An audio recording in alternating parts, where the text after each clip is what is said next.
Hello, everyone. First of all, I appreciate you taking the time out of your busy day for today's TOC webcast. This is the 6th webcast that we've presented in the last few months, and we have several more scheduled for the weeks ahead. You can find that full lineup at O'Reilly.com/webcasts. I also wanted to remind everyone that TOC Frankfurt is less than 2 months away. The main event is on Tuesday, October 11th, and we've added a half-day social media workshop that Thursday, October 13th. More information and a registration link can be found at tocfrankfurt.com. And finally, it's never too early to think about TOC New York, which takes place next February the 13th through the 15th. I know that seems a long way off, but it'll come up on us before we know it. The call for participation is currently open, but it's about to close this Monday, August 29th. So if you're interested in pitching a session, now's the time to do so. And for that, details and proposal submission links are available at toccon.com. Okay, so today's sneak peek webcast features 3 terrific speakers from some of the best startups that I've come across in the publishing industry. Our first speaker is Rochelle Grayson. Rochelle is CEO of BookRiff, which is a platform that enables content remix and distribution. I like to think of it as iTunes for books, where I can buy only the content I want, and I'm able to share my playlist with others. So, Rochelle, I don't want to steal too much of your thunder. Do you want to take it from here? Sure, would love to. Okay, so welcome. My name is Rochelle Grayson, as I said, and I'm the CEO of BookRiff. And just to provide you with a little bit of context, BookRiff is an idea or a startup that was actually incubated by a publisher in Canada called Douglas & McIntyre Publishing. They're one of Canada's largest independent publishers.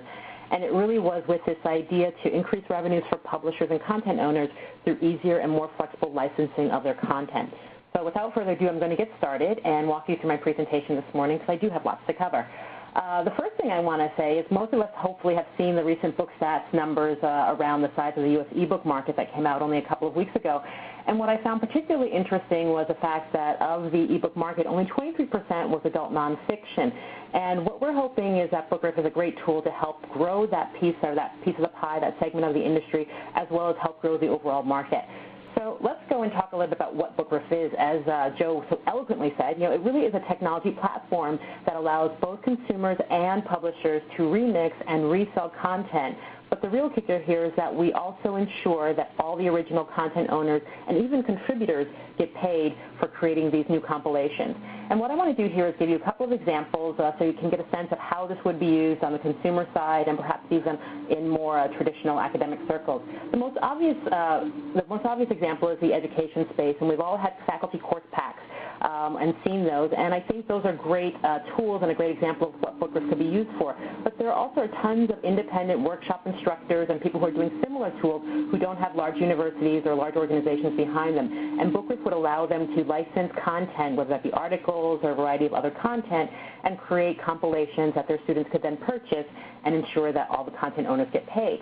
Another example is the cookbook market. We're also finding that lots of people have cookbook recipes that they love that are part of a variety of different cookbooks, as well as their own recipes that they've created, and would like to repackage them and create some thematic cookbooks. And so we've partnered with some cookbook companies and publishers to start creating a vertical in this space that will allow cookbook companies to sell recipes that people can mix and match and create their own versions of thematic cookbooks.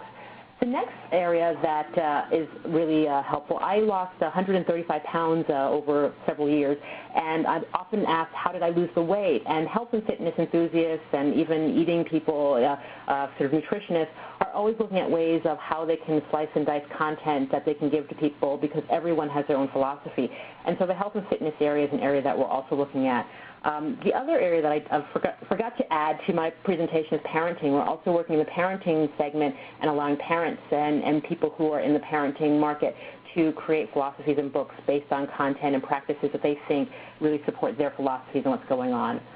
Another area is the technology space, and technologists often deal with lots of different technology tools, and they have lots of different things that they are involved with and technologies that they use to build their applications.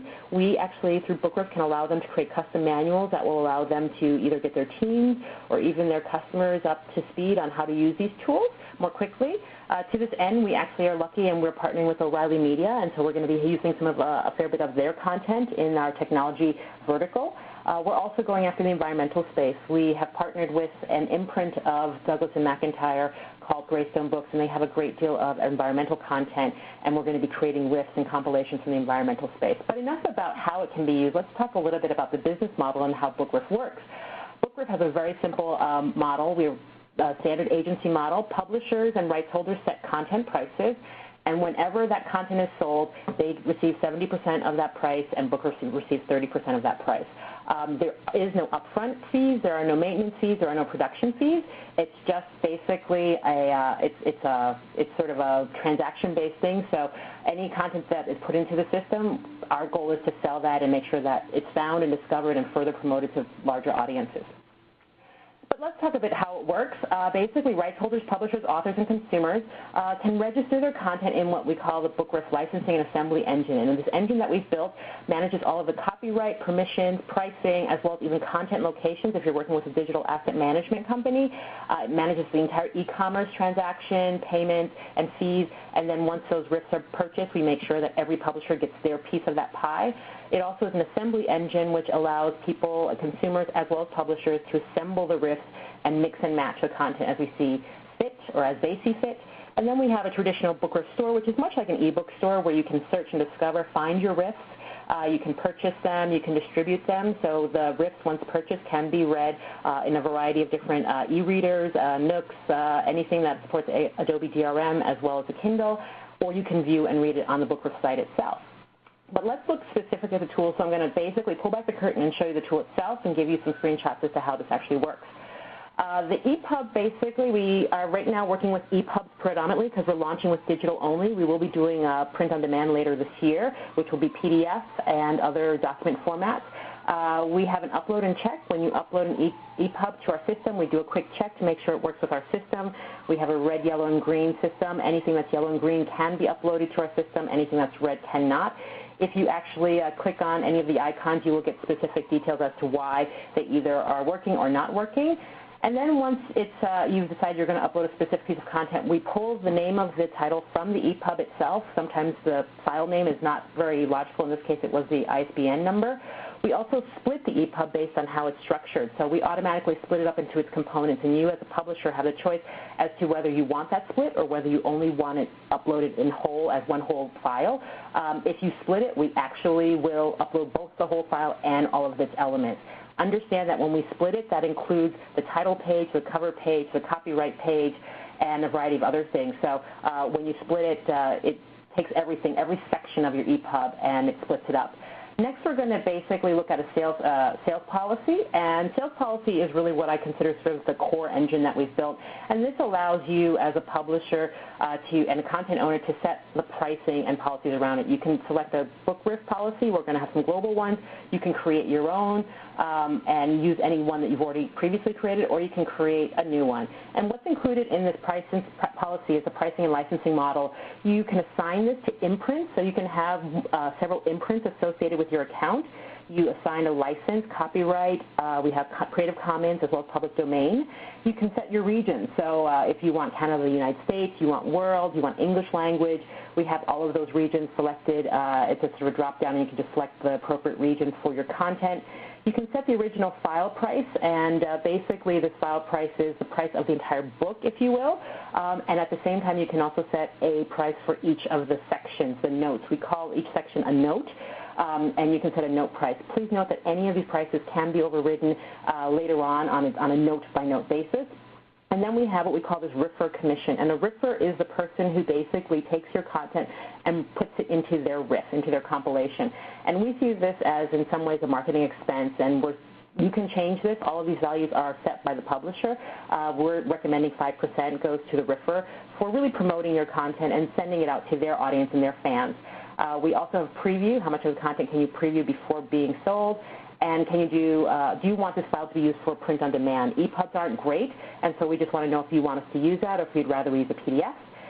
DRM automatically happens when you put a price to any piece of content. We're using Adobe DRM, but if you choose not to have that with your content, you can say DRM not required. Then basically you select your sales policy and you assign it to your file, and you can upload it to our system, and it will actually split it, it will assign the policy, and it will be uploaded to a private library. So that file is not publicly available yet. It is in your own private library, and you can later decide which pieces of that particular file you would like to make public. But let's look a little bit at the create a Riff process. So creating a Riff, here you're creating a compilation. The first thing you probably want to do is you want to set some metadata around that Riff, a title, maybe some other things. These are things that are going to be shown on a cover page. You might even want to create an abstract, tags along those lines. And then once you have this, you can basically start doing a search. And you can search basically all the notes in the database, and that would include public as well as your own private notes. Or you can just search your own notes or your favorites. We have a favoriting system. Or you can even just search complete files, so original files that are complete so they're not split. And once you do a search, you will get results, which is what you see on the right-hand side of your screen. And all you have to do then is simply click an Add button, and you can start adding that to your Riff. And by adding it to your Riff, you'll see next now we're creating a table of contents on the left-hand side. And that table of contents has those notes in the order that you've added them. You can drag and drop them to set the order. We also have tags that we automatically pull in from the pieces of the notes that when we upload. You can override these, you can delete them, you can add to them. You can also rate content. You can also flag content if you find the content is inappropriate or if it's copyright infringement, as well as easily share this through your social networks. If there's a piece of content you wanted to share with someone, you thought, oh, they would love this piece of content, you can share it Facebook, Twitter, LinkedIn, and basically put a little note associated with that. We also, you can preview your content at any point throughout this process, and we also automatically tally the total of the price of the Riff as you're building it. So based on the pieces of content you choose, we actually add that. The next thing that you see here is a preview. This is the BookRiff standard cover, and it's pulled in some of that metadata that you added earlier. You can suppress this cover and upload your own graphic cover as you see fit. For your own thing. You can then review the EPUB that you're building. When you're happy, you then can publish this Riff, and when you click that button, then you will get the lovely legal terminology saying, yes, I have the rights to make this content public. I own the rights and the proper rights for this content. And then we will actually create your EPUB, and it goes into the Riff store. Once it's in the Riff store, any consumer can come by, they can find it, they can search for it by keyword, by author, by publisher, a variety of different tags as well. And that, in creating this EPUB, we also generate what I call interstitial pages. So as a reader, before you change chapters, we put a page that says where that chapter came from, the original source of the book, the source of the chapter, the author's name, the publisher's name, as well as a logo, so readers know where content came from. And we also automatically create a bibliography at the back of every Riff, which is for every piece of content. In terms of the e-commerce experience, it's a pretty standard e-commerce. You buy the Riff, you select the kind of format you want, Kindle or other, basically anything else, and then you purchase it, and then you can download it and then put it on your appropriate device or read it wherever you want. We also have a dashboard, and the dashboard here really is a way for you to manage all of your content. You can manage your Riffs. You can retire Riffs, so once they're public, you can pull them back if you no longer want them available. Notes are the same thing, so you can delete, you can change pricing, do a variety of things. Sales policy, again, this is pricing, so you can do a full swing sales policy change. And then at the end, we have accounts, which is really where you can start adding imprints so that you can keep a account balance per imprint as to how certain content is being sold. Basically, as I mentioned, we have no fees other than the cost of putting your content into BookRiff. So really, we see ourselves as an extension of your marketing team, and we really want to market the content that's in our database. So we're doing a lot of co-branding with our publishing partners, piggybacking on their marketing initiatives and campaigns, but we are also doing our own. We are going to be doing several celebrity as well as expert riffs about specific topics. We'll also have riffing contests, and we're also engaging with several bloggers in the verticals that I showed you, as well as influentials and mavens to get them talking about riffs as well as creating riffs of their own. In terms of why I'm here, we have several partners already lined up. We're looking to partner with other publishers, magazines, newspapers, book publishers, obviously, authors, content owners, in the following areas. And then there's one area that I also want to mention, fiction. I know I mentioned nonfiction and as a great area for BookRiff, but we also are looking at fiction. Obviously, poetry and short stories work quite well, but we are also looking at full novels because we're finding authors want to do authors editions, so a way for them to add bonus material to an existing publication, or even for fans to do some fan fiction. Again, taking the entire book or the novel and then adding stuff that they think is really compelling. So fiction is definitely an option as well as the areas that I've mentioned before. Here's my contact information. If you are interested in partnering, please contact me. I can show you a live demo and everything else, but I just wanted to give you guys an idea as to what BookRiff is. And we are launching, as I said, end of September, so 5 weeks from now. We're very excited and looking forward to seeing where the market takes us. Thanks so much, and I welcome your questions. Thanks, Rochelle. Great stuff. So a few questions have come in. You talked about the ingestion process basically being EPUB-based. One of the audience members was wondering, is BookRiff XML-based? I'm assuming that you're taking an EPUB and that's what you're rendering as well. So is there any XML involved in this? Yes, so basically we're starting with EPUB. We actually are looking at XML because we're finding the periodical space. That seems to be a lot more common. So we are working on an XML parsing engine and should have that probably live shortly after we launch. But for launch, we're working primarily with EPUB. We're extending the formats as we start partnering with more people. But we're trying to keep it all XML, XHTML based.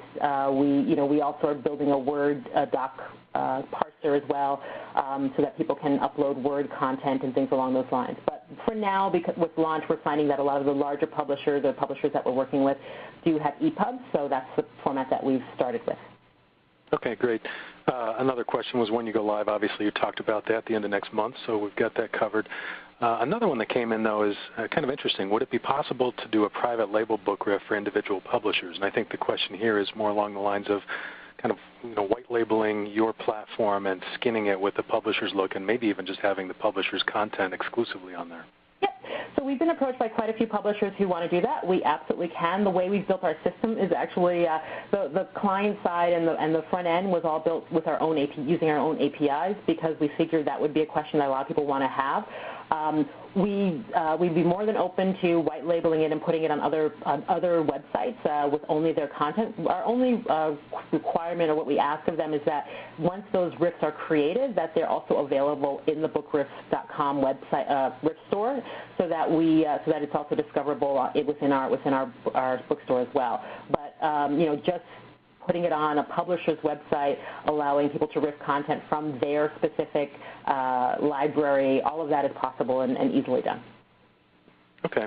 You talked a bit about setting prices for the granular pieces of content, and one of the things I was wondering, and I think you mentioned too that you can change those prices after the fact. Now, will those price changes take effect real time so that publishers could decide, okay, this Wednesday we're going to mark everything down, or have some sort of a special sale that we're going to announce through various social media outlets, and then we can track it for the next 48 hours before we revert back to those original prices? Yes, all the pricing content, the whole sort of the real power behind those sales policies is you can actually do a search and say which pieces of content have the sales policy, and on Wednesday I want that sales policy to change to this number, and then it's real time, or it could be right now. I mean, literally you could do it. I'm just going to change it now to see what happens. So yes, it's all real time.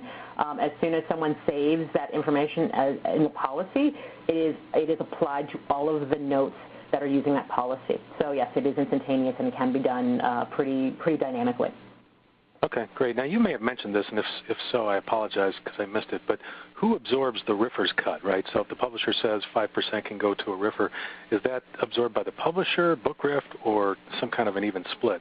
It's basically we absorb it as well as you do. So in essence, that's off the top. And then the remaining, let's just say everyone in Riff does that, then the remaining 95% is split between BookRiff and the publisher. So we actually split that as well with the publisher because it is also to our advantage to have people out there marketing the content in the BookRiff database. Okay, great. Last question. Do you see publishers playing a role in building riffs, at least initially, to show how some of the best mixes of their content could come together?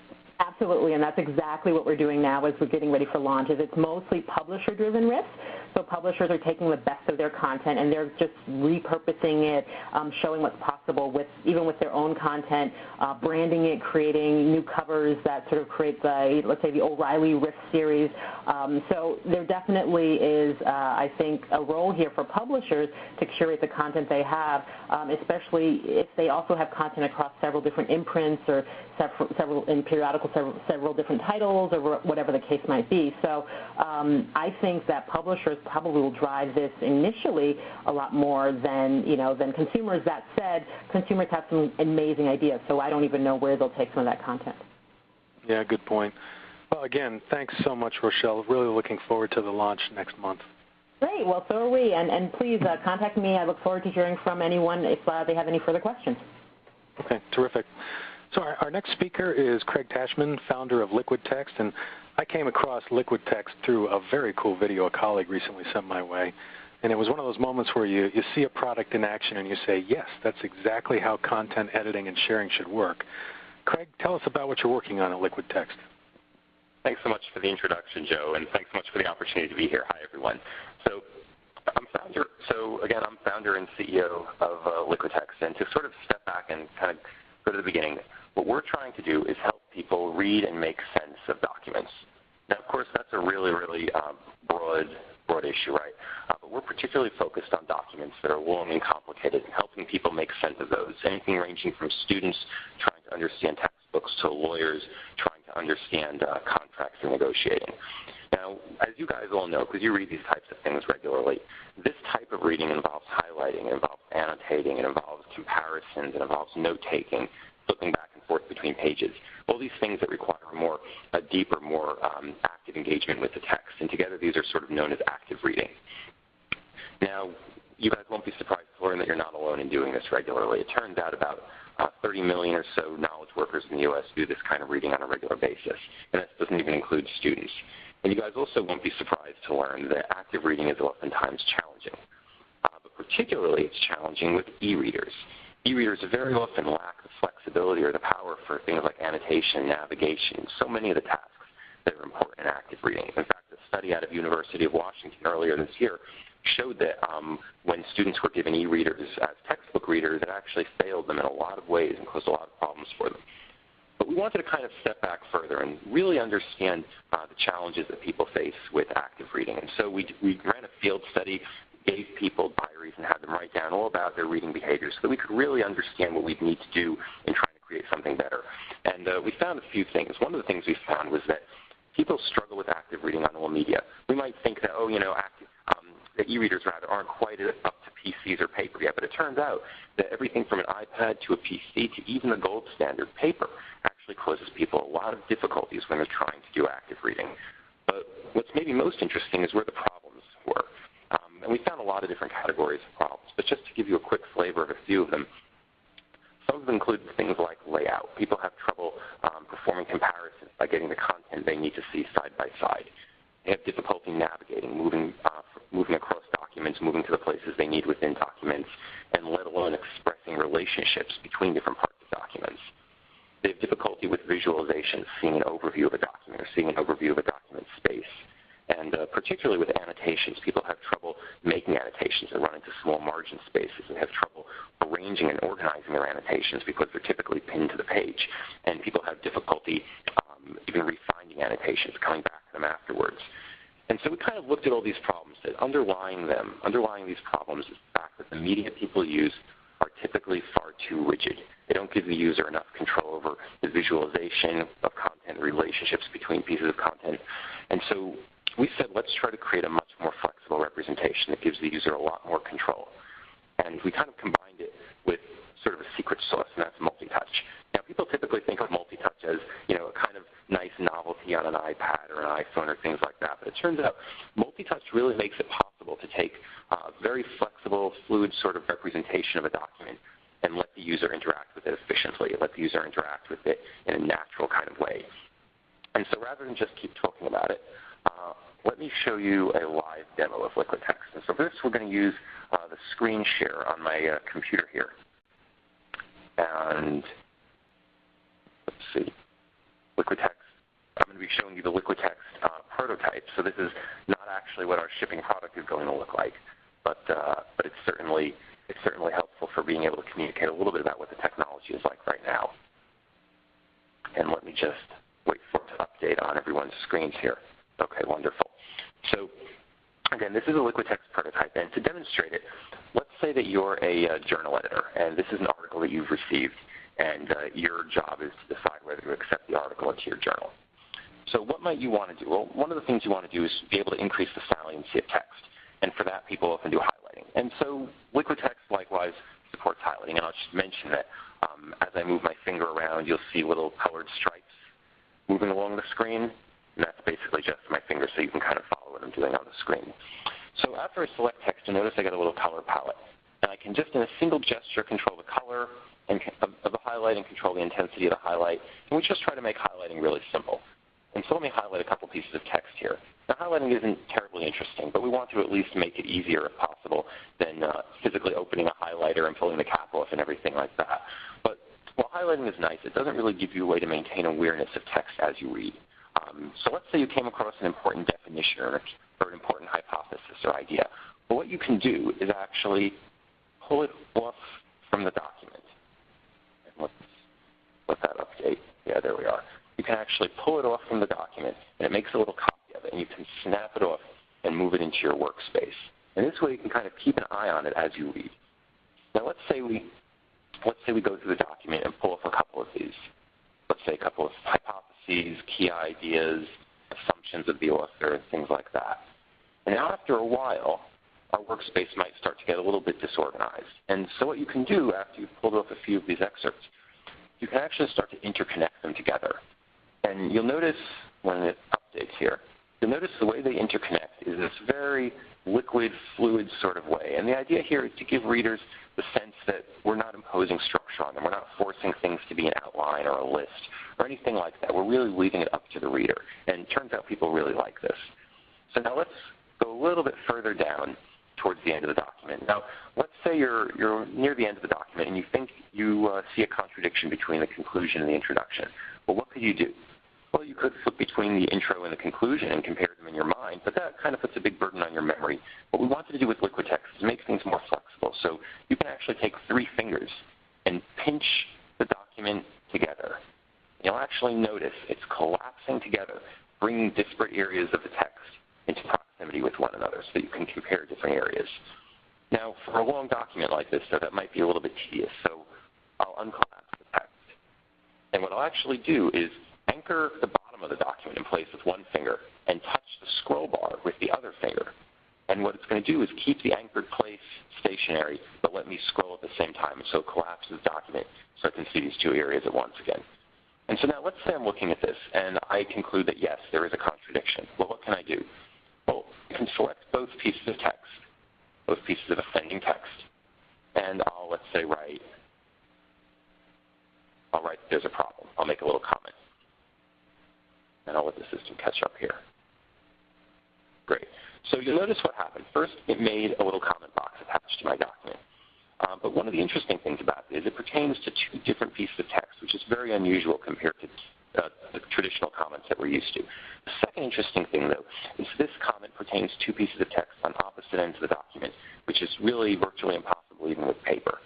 But let's say I want to aggregate my comments together. It turns out people often want to do this. And so I can actually take this comment and snap it off of my document, and I can put it in the workspace. If I wanted, I could even connect it to my different excerpts or do anything I wanted with it. So let's uncollapse this now. And let's suppose that now we're basically done reading the document. Now we want to go over and review all of our notes and annotations to decide whether to accept this article submission. So the first thing we might want to do is we might want to see all of our highlights. Now, you could go through and look at them one by one, but then it makes it hard to kind of get the bigger picture of them. So what we're going to do instead is invoke a special mode here. And now when we do that same 3-finger collapse gesture, it's actually going to collapse everything except for highlights. And so what that means is it's going to let me bring all of my highlights into direct proximity with one another. And because of the power of the gesture, I can really control how far the highlights are going to be separated, how much context is visible around them, and all these kinds of things. And so there we are. We can see all the highlights. So let's get out of this mode. Maybe we've reviewed our highlights now and go to the workspace to review our excerpts. So first of all, we don't have many excerpts, but you can imagine in a more realistic scenario we might have a lot.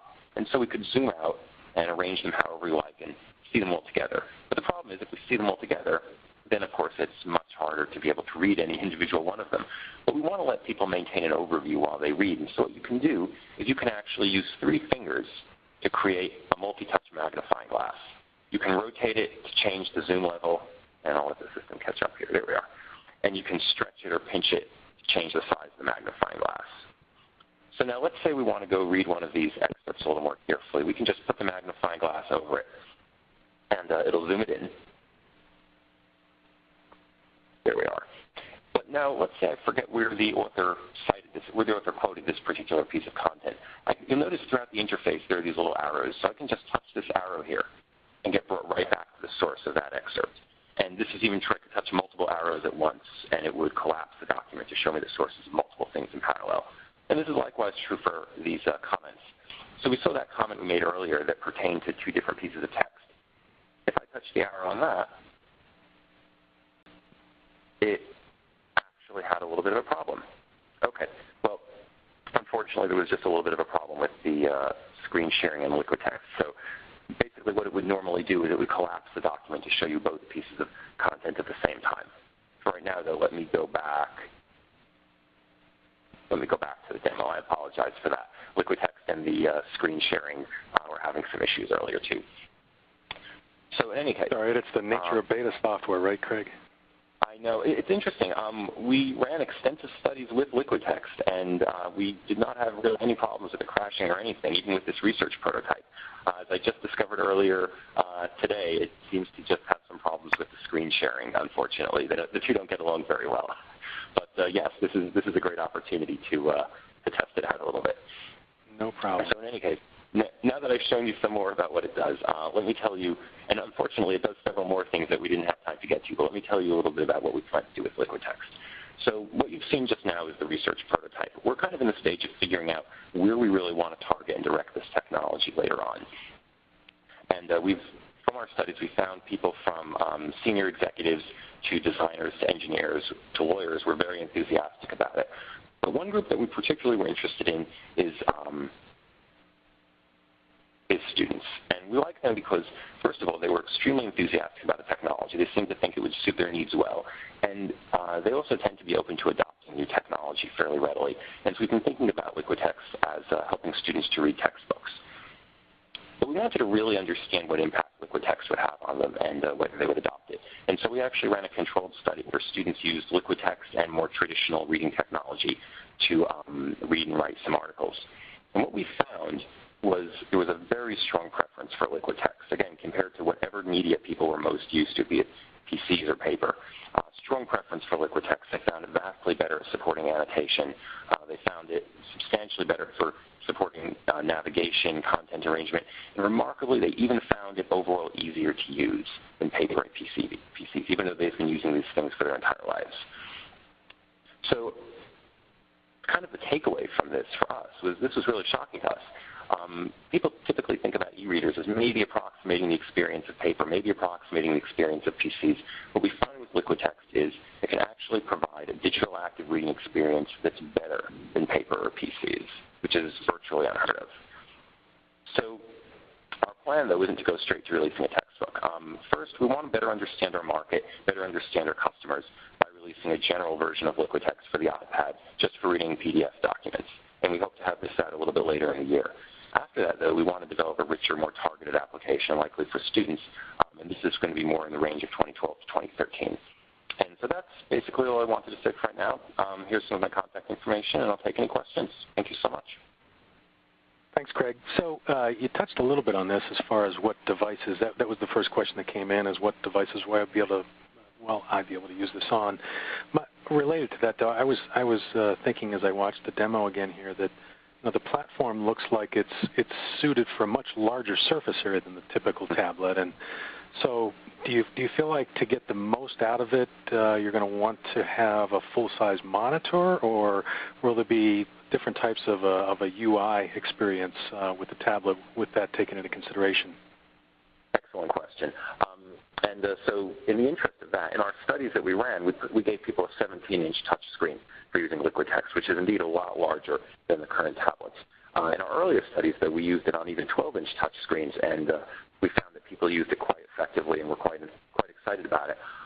Bringing it down to something as small as the iPad actually has raised some interesting user interface challenges. We have a great design team that's been developing a bunch of things to make it more compatible with that scale that I didn't show in this demo.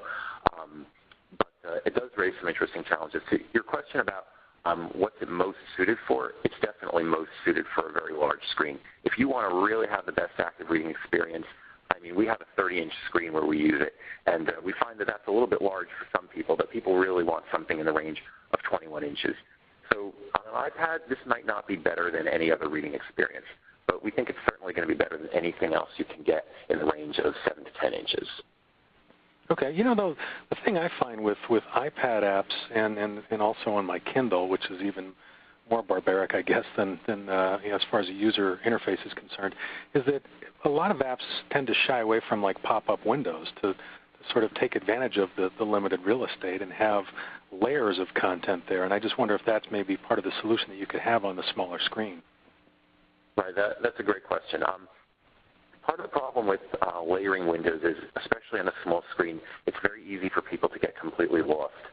One of the things people do on PCs, of course, is they carefully arrange windows with little bits of edges and tops of windows hanging out so you can kind of see, you get a sense of your larger stack. On an iPad or a small screen like that, it's hard to even have that much freedom. And so there does tend to be a shift towards just having non-overlapping windows, basically just having panes. In our experimenting with it and our exploring it, we were not really leaning towards overlapping windows, but we've been more exploring different independent panes that you can move around and reorganize. Okay, gotcha. I love it when I've got the same question that one of the attendees does too, and I was thinking about this while you were talking. It all comes down to collaboration. On the one hand, as I watched you, I thought, wow, there's just so much going on the screen. It would be complicated, I think, to have like other students operating on the same document. But then again, it seems like you open the door here to a really interesting collaborative platform here. And is that something that you're looking at doing where maybe students could share the same workspace and operate simultaneously on the same bit of content? Yeah, actually, we're very interested in that kind of scenario. One of the companies who we've been talking with makes large interactive multi-touch screens, like not for personal use, but for collaborative use.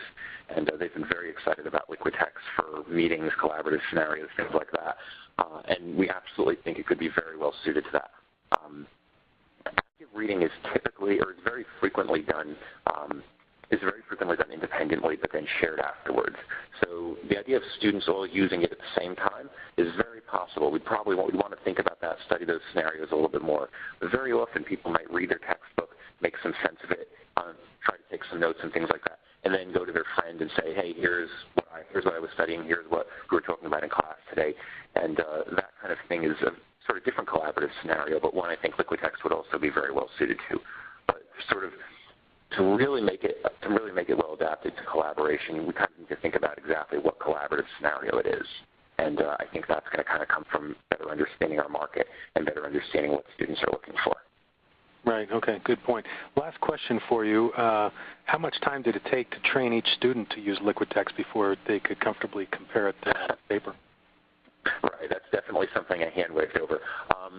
So the training itself was probably about 20 minutes of training. In our earlier studies, we only gave people 15 minutes, but the system did a couple of fewer functions.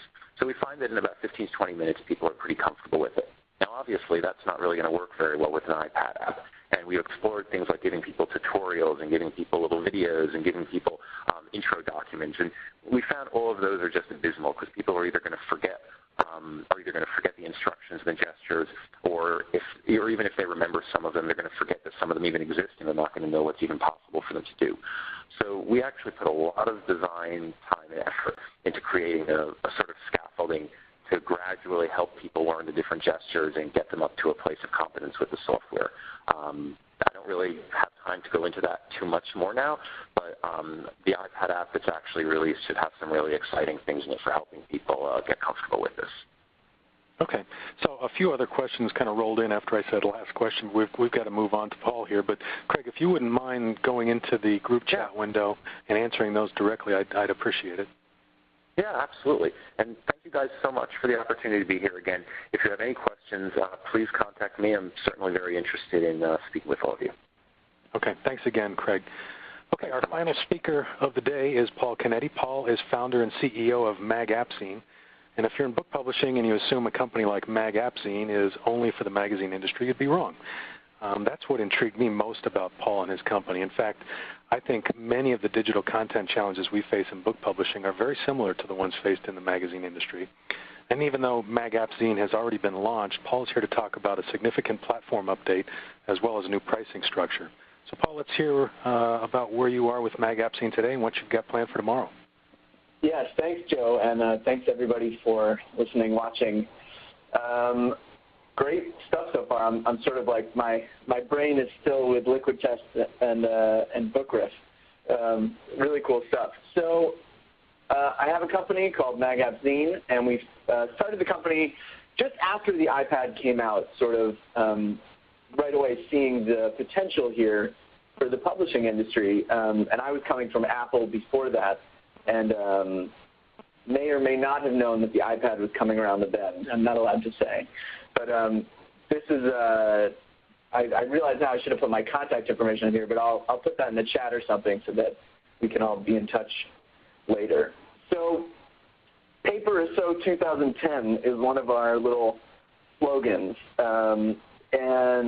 Or I guess you could say 2009 if the iPad came out in 2010. A lot of people talk about the death of paper and books are over and all this stuff, and of course we don't believe that, and I don't think that any of you do either, but there's also no denying that digital is certainly playing a big role and will only play a bigger role as things go on. But it's not the end of the world, although at the beginning it sort of seemed like to get into the app universe you needed to spend an insane amount of money, hire staff, at the very least train your staff, and we sort of thought, well, that's not really true.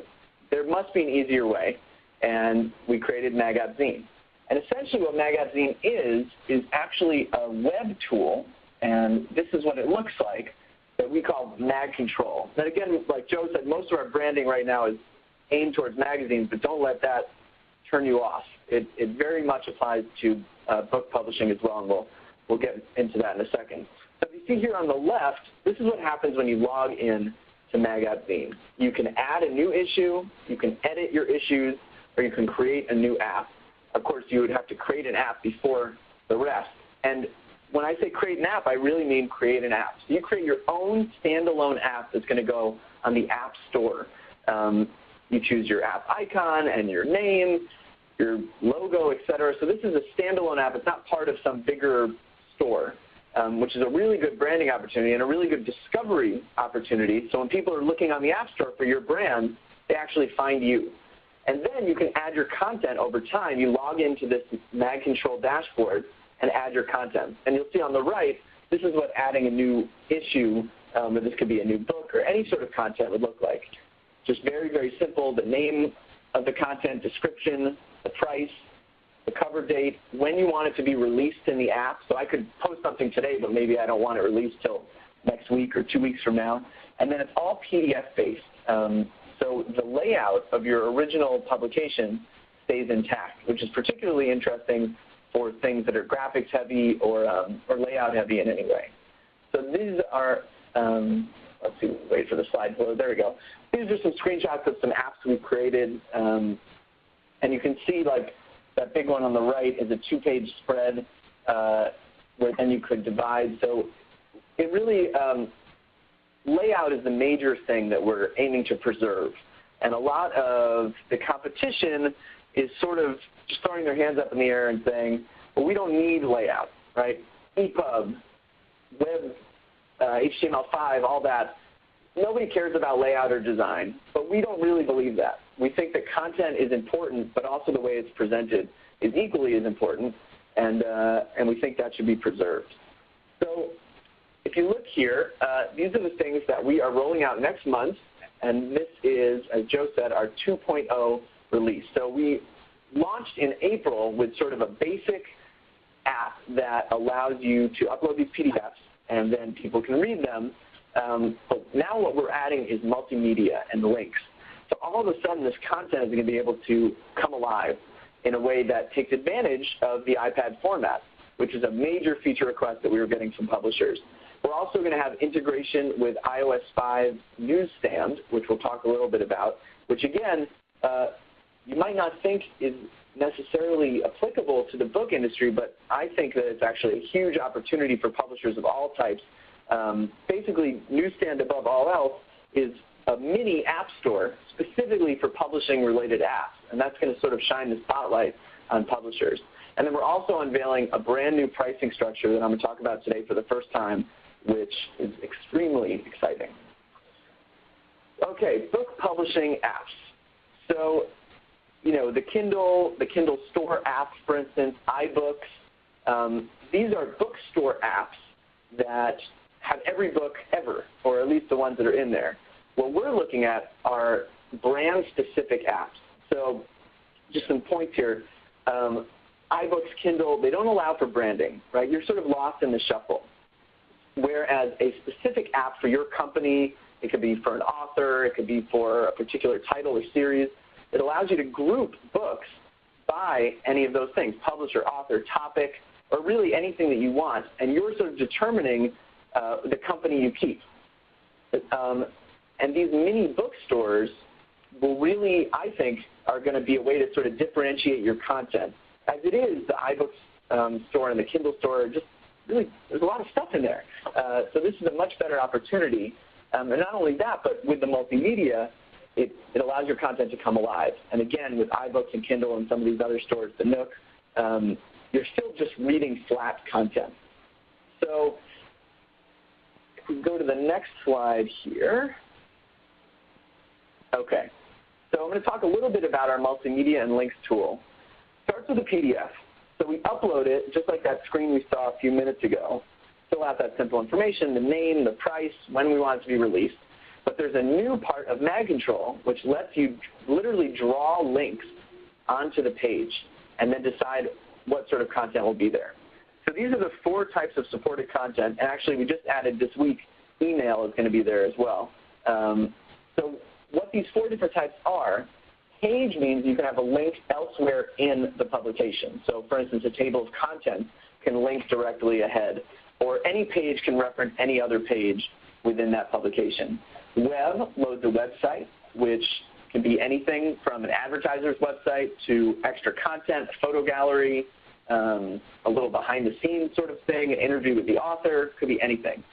Video, just what it sounds like, loads a video, and audio is audio. And the email I just mentioned, let's say you had it says in the book, you know, email Joe for more information. If you were to tap there, it would actually open an email pre-addressed to Joe. And this is what the tool looks like online. So here's just an example of like a fashion photo shoot. And what you do is you draw a box with your mouse on any computer, and you draw a box around the area you want. You put in the URL, a little reference name so you can find it later because you probably don't memorize all the URLs. And if you look on the right, all of these boxes indicate areas that have been highlighted for links, and we call those hotspots. So an entire box could, like for instance, these pictures, we've hotspotted individual parts of the pictures for different clothing elements, the sunglasses there in pink. You could do a whole box, you could do text. Anything on the page can become a hotspot. And then when you actually view it on the iPad in the links, basically when you tap on a hotspot, it glows blue like this just for a second and leads you wherever this would go. So for instance here, if I were to tap anywhere in that picture of Liv Tyler, it would go to page 46. And I know that because that little symbol means page, but this also could be a link to web, video, audio, email, etc. And here's an example of what video looks like. So let's say that there was a video link on this page behind there. The screen sort of blacks out. The video pops up. I can put it into full screen or not. And then I'm done. I go back to the pages and continue reading. So it's sort of this seamless integration with multimedia. And again, you can program all of this in without knowing how to code. You don't have to hire a developer. anybody that can draw rectangles can create this sort of content, which is really, really exciting. So moving on to our next part of the 2.0 release is Newsstand. And Apple's Newsstand has two basic elements. One is this sort of mini app store that I was talking about, where your content will be featured with other publishers in the Newsstand store. And the second part of it is this special wooden-looking folder on the home screen of the iPad. And this contains all the content that you've purchased. And instead of traditional app icons, it actually displays the cover of the most recent issue of that. So let's say that you had an app that was a mini bookstore for things relating to cooking. I have a little cooking bookstore app. And I release new content every few weeks or months, whatever it is. Whatever the newest release is would be what pops up in the newsstand. So it sort of catches the user's eye. Ooh, there's something new in the cooking bookstore app or whatever it may be. Great for serialized content. So again, if you're pushing out new content over time, it doesn't need to be regular. But as opposed to a single book, maybe you have a series of science fiction and it's continuously coming out, or romance novels, who knows. These things can be pushed over time. Opportunity for digital book clubs. I think this is huge, where you can basically have a curated reading experience sort of by creating an app and then pushing only specific content, again, based on topic or interest groups, things like that, where someone could sort of join the book club by subscribing to your app, sort of like a magazine subscription, except actually receiving books. And again, you are alerting users whenever there's new content. So this is a new thing Apple's doing. You don't see the app icon. You see the icon of the cover of the newest issue, which is kind of cool. And it's blurring the lines between books and other types of publications. This seems to be happening all over the place. The lines between web and magazines and books and blogs and everything is blurring, and I think that's a good thing. Obviously, books will always have their place, but I think that they belong right in there in the newsstand with magazines and newspapers and other sort of periodicals. I think that books should be in the same place. So let's talk a little bit about pricing. When we launched in April, we already have very competitive pricing, and it was just under $3,000 to create an app. And now we are dropping that price to $0. So it's a pretty big drop there. To hire a private developer is going to cost $30, $50, possibly over $100,000, because you're not only paying for the initial app, but also for all those updates over time. And here you get access to the MagAppZine system for free. You don't pay anything to sign up. And instead, we charge a monthly fee after you've submitted your app to Apple. To create the app, you upload your content, you can put in those links, you can try it all out, see how you like it, and assuming that you actually want to submit it, then we start you with a monthly plan. And this is really aimed at smaller and mid-sized publishers that maybe just don't have $3,000 to put up front. Maybe you have $0 up front, and that's totally okay. There's also no term contracts. So even after you get into the monthly payment plan, if you want to quit after a month or two for whatever reason, that's fine. There's no cancellation fees. It's really, really low risk. We want to give everyone access to having an app. And this is the pricing, the monthly pricing. So we're going to have two packages. There's the basic package at $99 a month and the premium package at $299 a month. And there are a few subtle differences between the two, but the major differences are that the premium package comes with the links and multimedia, whereas the basic is just sort of the flat content.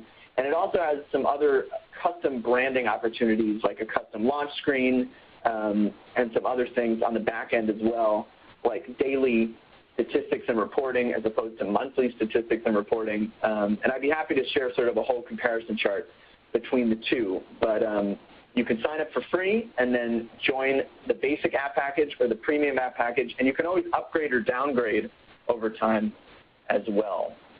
So we've got the new pricing, the newsstand integration, and what I think is most exciting, the links and multimedia to really bring the content to life. And that is pretty much MagAppZine 2.0. Oh, I just realized that you guys weren't on the same slide as me, but that is the basic app package and the premium package. I apologize. Take a look at that. And, yeah, I don't know if there are any questions or anything, but that's what we got going on. Okay. Yeah, we've got a few questions, Paul. Thanks.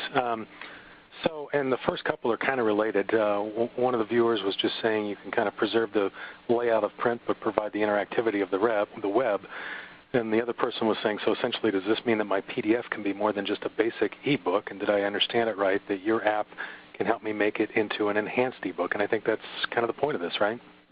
That's exactly right. And that's actually really well put. I hope you don't mind, Agatha, if I steal that and use it on our website or something. But that's exactly right. You're taking a flat PDF, which otherwise would be just sort of a basic ebook, and you're making it exactly into an enhanced ebook however you choose. So you can pick and choose what these hotspots are on the page that, again, can link to video, audio, web, internal links within the document, and it suddenly allows you to have all the freedom of a website, but it still looks like the PDF that you spent so much time designing. Okay, great. The next question, I think, is answered by the slide you showed right now, and that is just how are you making it available to publishers? Is it licensing? But you've got the pricing scheme up there. So the other question that came in is, and this is sort of a million-dollar question, I think, for any sort of an app creator, is do you have any advice for app creators on retail pricing? Oh, man, this is the question, huh? I mean, yeah. It all depends. It really depends on a few things. It depends on the type of content you're providing. It depends on the audience you're trying to target. And it sort of depends on the purpose of your app. So first thing there is the type of content. So just like in the physical world, people are going to be willing to pay a lot more for a textbook with 1,000 pages than they are for a pamphlet with 10 pages. So the amount of content and the type of content is obviously going to drive your pricing. The second thing is your audience.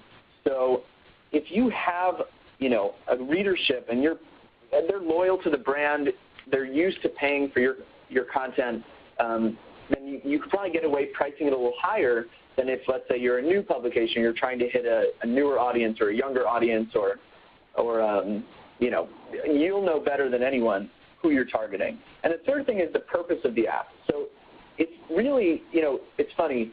There's sort of a saying that 1 million users is great, but 100 paying users is better. And that, you can price your stuff really cheap and probably get more downloads, but if the goal is to get a nice return on your investment and to make money off this thing, it's worth it to charge a bit more.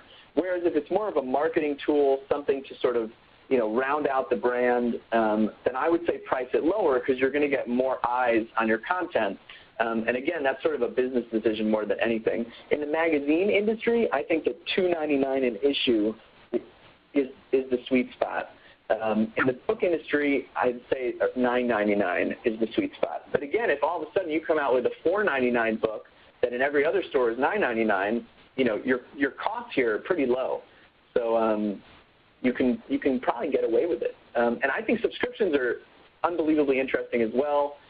Subdividing content, right? So you can have a book and sell each chapter for 99 cents. There's a million ways to do it, and it's a great way to experiment also, because once you're part of MagAppZine, you can go in, add content, change content, alter your pricing over time, and sort of see what works and what doesn't work. Okay, two other quick things. We're running out of time here, but one, maybe if you can even just shout out what your contact info is at this point, and then secondly, interesting question, can apps only be submitted to Apple since it's a web tool? The assumption is it could be cross-platform. So in other words, is there a long-term plan maybe that this could be beyond just the iPad? Yes. For 2.0, we're sticking with the iPad. However, we're already starting to look into other platforms. And sort of the idea was we wanted to get the iPad app up to the caliber that we wanted to, and then it's much easier to sort of port it over to other platforms and develop simultaneously on a bunch of platforms. But I think that Android and some other platforms are certainly not out of reach, and it's all going to be about demand and particularly where the tablet market goes, because while mobile is something interesting, I think people aren't really reading books on their phones, but they are reading them on tablets. And right now, the iPad still has a stronghold, but we'll see. We're going to ride the wave, and certainly we will be wherever the readers are. Okay, great. Paul, terrific stuff. Thanks very much. Rochelle and Craig, thank you as well. And thanks to everybody who attended today. I see Yaz put your contact info out there into the public chat, so folks have your email now, Paul. But thanks everybody for taking time out of your day for attending. And again, to keep up on future events, be sure to look on tocon.com. Thank you very much.